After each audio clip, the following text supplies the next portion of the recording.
Welcome to the One-to-One show, and sadly this is the last episode this season, but don't worry, tonight you're in for a blinder. I get to interview Randy Cooper, who's a model maker and a movie prop maker. We're also going to be doing our Spotlight Challenge, and we're also going to have a review of the whole season, I think, and tell you what we've been up to. So sit back, relax, start the show.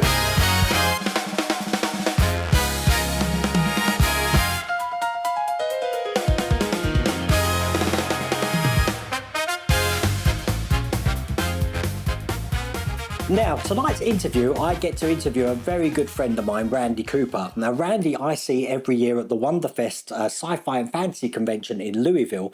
And this year, I got a chance to finally interview him. And his career spans many films. You're going to love this interview. Check this out. Okay, finally, I'm here with Randy Cooper, who I've wanted to interview for so long. Okay. Hey, everyone. But before we go into any of that, how long have you been coming to Wonderfest? Oh, Lord. 12 years? 12 years? Yeah. Oh my God. I came here once before, like 5 years before that, but my wife and I started dating. Yeah. Yeah, then we started coming more often. She loves it. She loves coming to these things. Yeah. So, yeah, she really enjoys And it. have you bought models all 12 years, or did you wanted to see what the landscape was like first? Or Yeah, I mean, the vendor room and whatnot. Oh, yeah. There's, I don't buy as much anymore because the kind of stuff. It's making myself now with all this 3D printing stuff. Sorry. That's okay. Sorry, scratchers. So, matter of fact, I bought a couple of things, just a couple of things. I don't buy a lot anymore, but it's good to buy paints and stuff that's hard to find here. But yeah, that's where your skill. You scratch build, but going right back, is that something you did as a child? Was you making models as a child? Yeah, what got me into it was moon landings. Oh, wow. And they are real. We did land on the moon. It wasn't a balloon that went up there a couple of weeks ago. But so that got me into it. My dad used to buy me the model rockets, but 2001 really put a hook in me, even though I was too young to know what it was. It's still cool to watch. But Space 1999. So that was 68, wasn't it? Yeah, 68, 69. Yeah. But Space 1999, that was the one that cemented everything. Right, wow. That's when I started doing scratch building because of the Eagles and just seeing how they built things. And I could recognize things even at that age. That really cemented it. And of course, Star Wars opened it up for everyone, including me. And the rest was kind of history. But, wow. So then you've been building models as a child. So you've been creative all your life. And then, so when did it go over to making props and start working in the Hollywood industry? Yeah. I'm going to blame a friend of mine named Frank Capello, if I may. not a sales pitch, but or a plug. But he saw my work in a hobby shop. I built like a scratch-built 3-foot Battlestar Galactica. Right. And he wanted to meet me, and that's when Star Wars was fresh, and I started doing some like a scratch-built Millennium Falcon. It was today you would probably look at it and laugh, but and he saw it there, and he wanted to meet up because he was learning how to. He was incredibly intelligent. He built his own motion control camera system, and he wanted me to build a model for him to test it out. Okay. So through the years, even still now, we're still friends. He ended up moving out to LA and said, "You need to come out here." I went to this place, and they have this model of this giant submarine on a busted cliff, and all these little submarines are hanging around it. That was the abyss he was talking about. And so I finally moved out there, and he taught me about the best way to approach him. He says, everybody comes with a black, I don't know if this is tangent or not, comes with those black portfolio cases, which they see every day. They're not going to remember you. So do something that's going to make you remember it when you walk in there. So I got one of those metal camera cases. Remember? Yeah. And I put in a danger explosive imagination. Had a couple of, just a few sheets of stuff I glued. Back then you had to glue everything, you couldn't print it. That's all it is. Some nice photos and artwork and made it look fancy. And then I even put a scratch-built model in there so you could pick it up and look at it. And that got me all the way. So it got me. And the first real job I got was Boss Film. Okay. Yes. So was that the first job you got was on a film? It wasn't TV or Boss Film? Boss Film was a company. Right. Okay. They did Ghostbusters. Oh, wow. Okay. I was working on one of the great, as everybody knows, it's the greatest science fiction film ever made, Solar Crisis. Okay. I haven't seen that. I'll be honest with you. It's the cornerstone of all sci-fi. But no, so that was the first film I worked on. Then I worked on Batman Returns. I think it was called Batman. There's not the one with the penguin. Yeah, that was the second film I worked on. That was the second film. So I started working on some good films, Alien 3 and whatnot. So what's it like going into the industry as like a freshman? Is it a nervous thing for you, or is it? I didn't know what to expect because I was always expecting, the model guys to be like lab coat guys and whatnot, So I dressed kind of nice. Yeah. And then I go in there and it's jeans and flannel shirts, and they all have a good sense of humor. It's like, okay, I'm overdressed. So I went and got some. So it's nothing like what you expected it to be. Not at all. I fit right in, which is good because in Florida, because the way Yeah. I'm a weird. I was back then considered a weirdo nerd, but there was like I just fit right in. So I first met John Eves, and he and I hit it off really well. Oh wow! And, you know, so what's it like working like in that environment? Is it a stressful environment, or is it? No, not at all. No. What's good about that back then? I don't know how it is now. I don't think there is a now, is there? And it was. They kind of let you. They knew what you could do, and they expect you to do it, and without coming to them every 5 minutes. If there's a problem, you fix it. Yeah. You know, unless it's a big problem, then you get written up for it. Yeah. Which I only had one of those, and I can't even remember what it was. I really don't.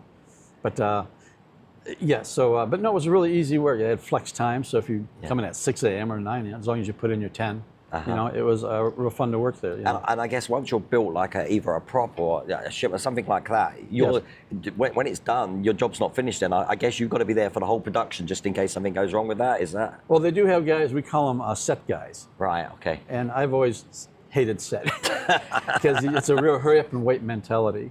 You know, and there's some good guys. I know quite a few guys that are really good at doing that. But me, I was like, I like to work in the shop with the other guys, and you know, I really do miss the camaraderie. But I don't remember it ever being difficult for me that I can say. So, what would you say your most active period was in that sort of industry?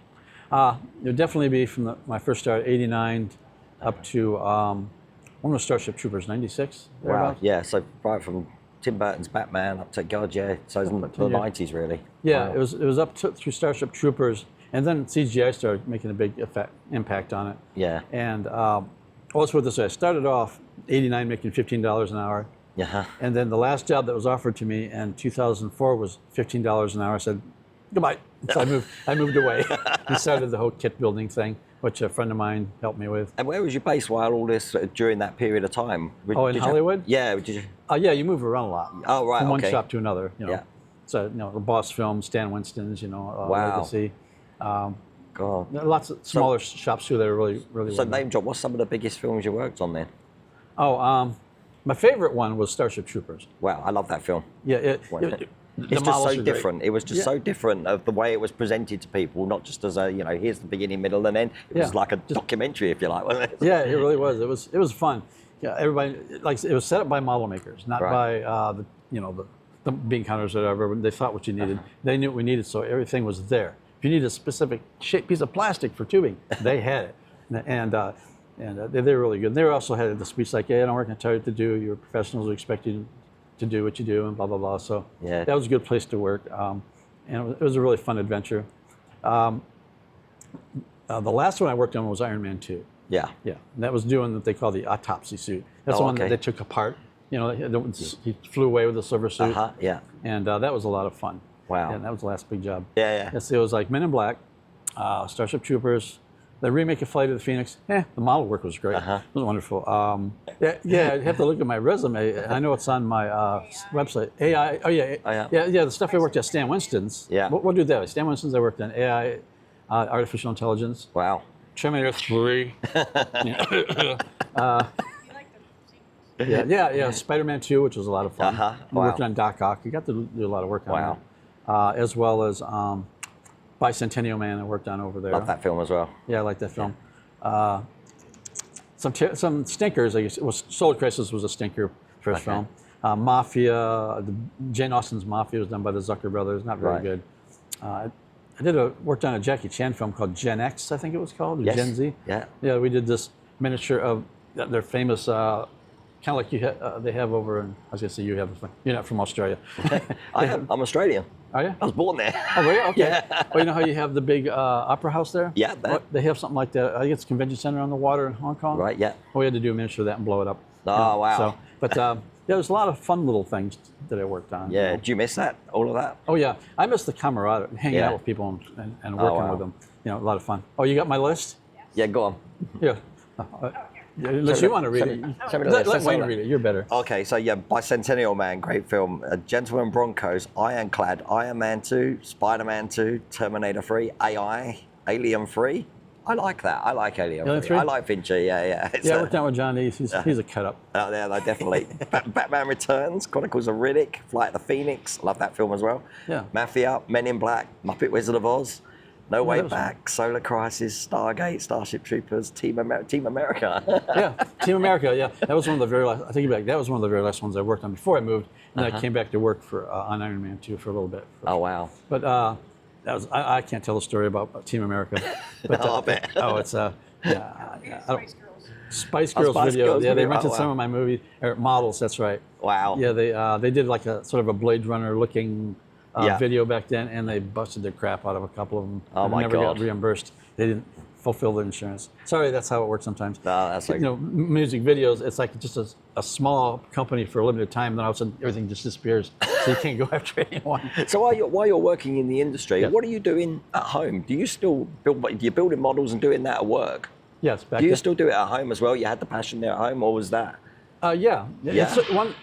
I guess I don't know if it's a curse or fortunate that my hobby is also my work. Yeah. So it worked out really well to have them both. Like, I guess people are still, or at least they're glad to see that I bring stuff here. Well, yeah. Yeah. So. Well, for me, it's one of these things because I've been coming to Wonderfest now for 5 years, and it's like, Yes. what's Randy bringing? Because obviously, I watch your channel, and I'm yeah. seeing some of the things you've done. And I mean, this year, and you'll see these on the overlays here. The wacky racer vehicle with the difference. It's the Dusty Yeah, the Air Mustang. realistic version, Yeah, yeah. which is absolutely amazing. You got the flatbed from the Abyss. Yes. The Zorg ship, is that yours? I'm just thinking what was in that little area. Yeah, the Zurich ship was a Bobovich design. Right, That's okay. what he called himself. Uh-huh. And I kind of helped him tweak it a bit to make it look a little more exaggerated like it should. But yeah, that was So how do you approach that? Have you already got a plan in your mind what you want to do, or is it something that while you're building, you're like, actually, this will look pretty cool if I put this here? It's very much a make it up as you go. Oh, is it? Like that everybody's been asking. I've got more questions like, did you bring that big submarine? The one I'm Right, working on yeah, right yeah, now, yeah. The four-balled submarine.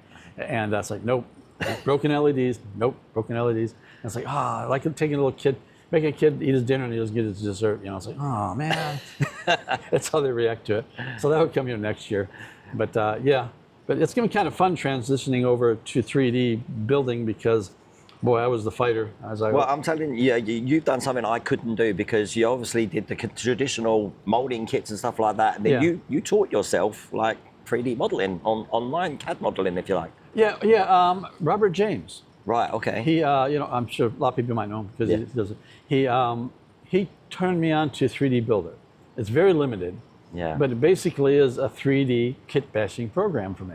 So I got so many files. And then I also started a file called Griebel's file. And so I'll just go through and say, that shape, I like that shape. And you can stretch it a little bit or cut it off a little bit. Wow. And so almost everything on everything is done that way. Yeah.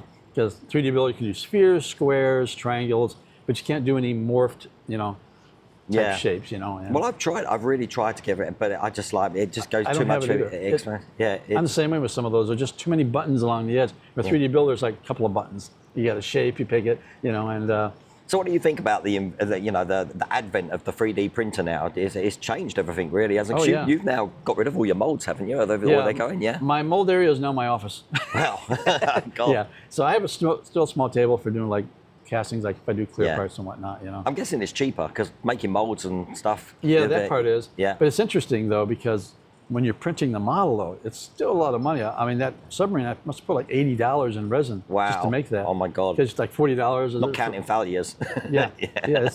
Because then of course, you can find parts that misprint and that people know this, you got to throw it away, you got to print it again if it's a big piece. Yeah. Hopefully you can cut it off and start from there and continue, but it's still not cheap, 3D printing. No, and then no. the machines will break down or something like that. Okay. And are you, since I spoke to you last year, I think you're kind of retired now and this is, Yeah. you're just doing, Yeah. How's that going? If people want to buy the STLs, I'm selling them if they want, but most people want them for free. And then what's your favourite model personally that you've done? Because you've got, obviously you must have a stash at home with no room. Yes, if it's anything like my house where, I have to have a conversation before I can build something. Because I don't think about that while I'm doing the build. It's hard to say because I Yeah. just was asked that question, I think today, what's your favorite model that you built? A friend of mine's like, I don't know. I can tell you what my least favorite model is. Yeah. That would be the Hammerhead Corvette. I don't know why. okay. I just don't. It's like after a build, it's like, okay. but as far as my favorite, I'd have to say probably if it was my favorite own design, it'd have to be my New York spinner. Okay, yeah, I love the that. NYPD spinner. Yeah. It's a lot bigger than your traditional spinner. It looks like a spinner on I was gonna say steroids. Sorry, I couldn't get it out there. It even has a little Dunkin' Donut thing. right there, you know. But that one I really like a lot because it's very Yeah. Sid Mead. I try to keep it as Sid Mead as the designer. It is funny because, like, with me, I said I only keep now the models that I like. So Yes. I've been giving away a lot of models, especially the ones I'm building on the channel. Time Machine for me, it's mostly the garage kits and the Yeah. resin kits that Yeah. I like. You get a passion for. Yeah. But obviously, the skills that you come in is that you're scratch building stuff which isn't even in people's minds. And when you're actually seeing something, the idea, and it's like, oh my god, which is why. Yeah. Going back to where we first started, it's like, what's Randy bringing? Because I want to see, which is all cool. Oh yeah, it's fun. But- Well, the thing I like about, I'll talk about 3D printing just for a minute. The one thing I do like it is, I did a little submarine called the Polywog. Yeah. It sits on top of the big sub that I'm doing. And I looked at it and said, I want to make a bigger version of that. Because I did that Polywog in a day. So Wow. I made some changes on the bigger version, which I already printed out. Yeah. But I was looking, I said, God, I did that whole model in 4 days from the time to do it. So it would take me 4 months before to do it by hand. Oh my god. So that's what I like about the printing thing or 3D building. But that's the thing, because like we're seeing over these 5 years, you're bringing in really quite big ships. I think the first time I came, you had Yeah, a mine now are getting ginormous thing. smaller. Was it the blockade runner? I think you bought in. I don't My know Star what. Destroyer was 40. Oh, was it? Yeah, it was 40. It was ginormous. I remember Yeah. that. But this year, you've gone under the sea. It's nautical. Yeah, what's interesting about nautical, because I've always been into nautical. Since Okay. I'm a Jacques Cousteau fan, big time. I used to because I used to draw a lot, so I used to draw a lot of fish and sharks and all that stuff. I was really big into it through 5th and 6th grade. And then you get models, there's just nothing out there. Nobody, unless you want a German submarine or something like that, there's plenty of them. But no submersibles, no research type yeah. stuff. So I'm very much into non-military. All my models you're looking at, they're not military style. No. They're all non-military Yeah. or work bee or workhorse type stuff, as somebody called it. So so then I came across like Jacques Cousteau's saucer stuff. It's like, ooh, look at that. So there's a lot of files out there finally. Yeah. They're doing a lot of esoteric stuff that I like. That kind of got me started at DSRV. But yeah, so yeah, I've always been into it. Just there was, and I guess I could have scratch built it, but I just couldn't get the gumption to do it. as Yeah, you know. no. So yeah, I got more. I probably got 4 more subs to do. No, I think it's crazy because there's a lot of things on subs which you're not going to see on spaceships and stuff. Yeah. And it's just like impressive how you're putting that together. Because I've been watching the whole process of the flatbed, yeah. and the flatbed is just like, wow, this is amazing. It is, yeah. So, I know that was a Golden Armor. Is Yeah. that what it is? He does his, and his is pretty nice. all right. His actually is a bit more accurate than ours, so I'm going to say to the camera, sorry. Because I noticed there's certain things on his, looking at the miniature pictures, like, okay, yeah, that looks like it should look. First I thought when I looked at his, it looks a little too fat there. Then I looked at the real one, it's like, no, he got it. We missed it, you know. So, yeah, that flatbed model we had to go through a lot of changes because a friend of mine was doing, I said, because the flatbed he kept on making smaller, I said, quit thinking fedora, think sombrero. Those flatbeds are big. Now they're out there, you know. So he fixed it and everything and whatnot. So. And then through your whole career, what's the biggest things that you've learned or your take homes from the whole in the industry to the modeling now and scratch building? Probably molding casting was the big thing for me. Yeah. When I first got there, all of a sudden they showed me some tricks like, wow, this is so much quicker. And believe it or not, I did not use super glue until I got into the industry. You know, I used model glue, and there's all this no model glue testers and all that. Forget about it. You know, so that I learned. That was a big thing. You know, actually, you know, kind of got me into 3D was Adam Savage. Okay. It's something he said, because I had a printer, but it was still in the box after 3 months, and I saw one of his tested things, and he said somebody asked him, you know, like he does a Q&A, said somebody asked, how do you get into 3D modeling?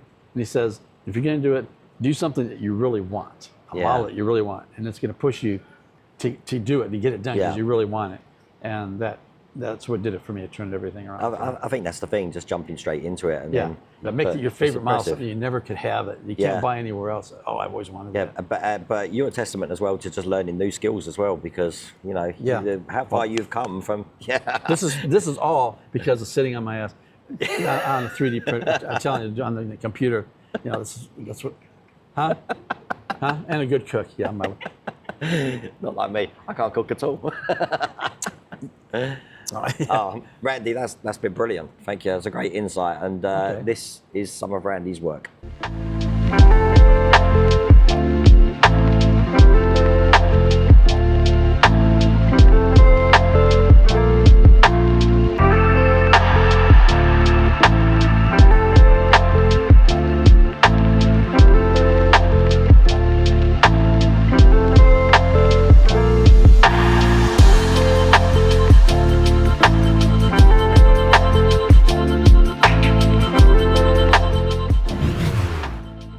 Now, to bookend the series, I've asked James from Agora Models to come back and join me in the studio while we do the last, for this season, Spotlight Challenge. So today, I'm not sure what the theme is. I think, well, let's find out.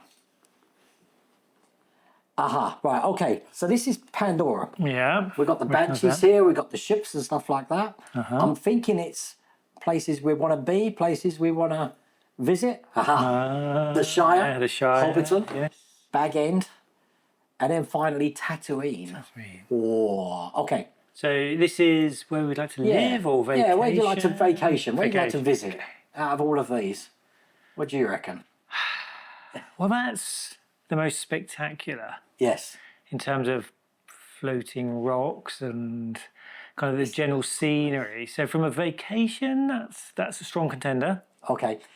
For me, first of all, Tatooine might seem like a barren, desolate place, but this is just a port, if you like. So you can have a port here, and you've got things like Dagobah, Hoth, Coruscant. You've got all of these Star Trek universe places you can visit from here, because space travel's just a jump away, you see. So you've got the whole kit caboodle here.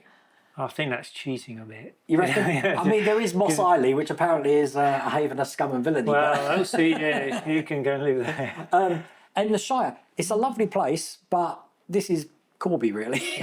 So This is probably where you'd want to live in your retirement, because you can just like chill out, smoke a pipe.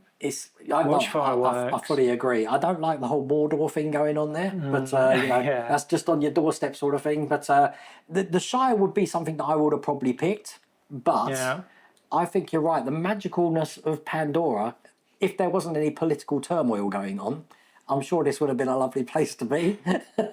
Yeah, we've probably got to rule out political turmoil because it's in all of them. In Yes, some form or it other. certainly There's is. bad guys everywhere. It certainly is. Yeah, I think Hobbits is where I'd retire and live out my days. So you'll visit here, and you'll retire here. Yeah, Right, yeah, okay. definitely for me. And you just don't want to go here. It's just too standy. It's in a galaxy far, far away. It's going to take an age to get to. So, So that's out. okay, so I think we're going to agree.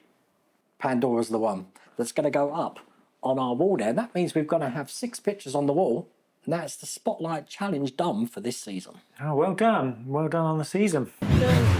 So let me just review what we do have up here. And there is a theme going on, I think you can see here. We've got Luke Skywalker. That Yeah. was the last episode. Jaws was the first That's episode. the first there. one we kicked off. Yeah. We've got the 1989 Batmobile. We've got the Enterprise D. And we've got Ghostbusters. It's a whole 80s thing Yeah, going so, on yeah. here. Now, with Pandora that we picked today, that's actually just elevated it to the noughties. Thrown it out the window there, haven't we? Yes, no, it's Yeah. cool.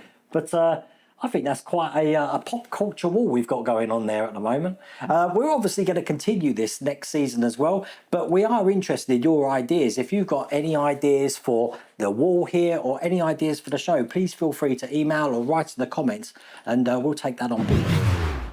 Okay, James, last episode, but in the last few weeks, we've been very busy. We've been travelling all over the world, pretty much in line with what we've just done in the Spotlight Challenge there. I have been to Martha's Vineyard in Massachusetts, which is a new word that I've learned because it's hard to say. And you've been to Goldeneye in Jamaica. Yes. What was that like? Just got back. We were there to present our DB5 to the Ian Fleming's villa. We made quite a few videos of the presentation and a few of the James Bond things that are around there, like James Bond's yacht, the boat that Felix Leiter was killed in. We went to Laughing Waters, which is where famous Dr. No film scene was filmed, where Ursula André came out of the water in a very famous bikini. So we kind of stood there and took in the Jamaican speed of life, which is nice, and the rum. You'd appreciate. They say in Jamaica that an ambulance goes, da, da. Yeah, that's where it's going fast. Well, for us, I mean, the first thing I did was looking out the window, looking for fins in the water. I have to say, I was looking for sharks everywhere. Didn't see any, I have to say. But it was exactly like you see in Jaws. Big time. What I got up to and what James got up to is all going to be on a roadshow segment. So you're going to be able to see that in the coming weeks.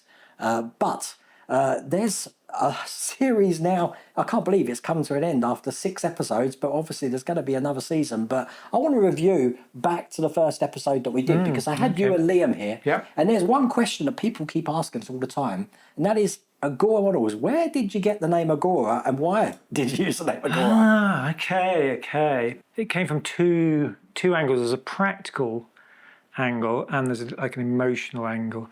So when you come up with a name for a company these days, you've got to have something that is going to be on Google search, top of the list. Yeah. So you need to come up with something unique. Yeah. So the criteria is something that's going to be unique, that's going to come up with search engines pretty easily, and a short name Yeah. and an international name. So no matter what language you speak, you can kind of still pronounce it, you still understand it. Yeah. So that's the practical side of creating any name these days. And then the other is the emotional side is kind of, what does the company mean? And obviously we make models, it's model kits. Yeah. But it's kind of, for us, modelling is about the community. And Agora is actually an ancient Greek word, Right. meaning a marketplace or meeting place. So in ancient Greek towns and villages, the central square would be where people go to trade or to go and just kind of talk politics or meet up. And that was called the Agora. So that's where the name came from. It's kind of a meeting place. That's very clever. That's really thank good. you. And good. And as you said, it's very unique as well. It's like if you put Agora into a search engine on Google, it's going to be the top thing they've done. But as I said, this season we've done loads. We've got to interview Andrew Probert. We've got to speak to John Builds Iconic Military Models, Mike Lane. We've also had 2 of the finalists for the diorama competition. There's been loads going on. And obviously today we have Randy Cooper as well. But absolutely brilliant season. What's going forward? What do you reckon we're going to be doing? Well, we've already said we're going to do Series 2. Excellent. So that's coming I'm up. happy. And I think between now and then we've got lots of road shows going on. I think the road shows are nice because you can talk about something on this show and then have another kind of version of the same subject, actually going and visiting the place, which works well. And then, of course, we'll be launching some more models. Wow. It's July now, and we've got 3 products coming up this month. I can't believe that. 3 in 1 month. It's like buses, isn't it? Apparently so, but they're not buses. There's a clue. That's all cool. And obviously this week as well, we do have a roadshow episode where our producer actually went to a place called Mystic Seaport, which is where apparently they film Mystic Pizza in, let me get this right, Connecticut. So you're going to love that. It's going to be absolutely brilliant. Sort of like a working shipyard, so you'll be able to see that as well. But James, I'm excited for the next few weeks and few months, especially with these roadshow episodes, as we plan for season 2 and get some named faces in here to find out what they're all about. It's been good. And sadly, that's all the time we have for tonight's episode, and it's all the time we have for this season. But remember, we will be back next season, so we do welcome any suggestions you have for the wall or for the show. Other than that, see you in the next season 2. Take care.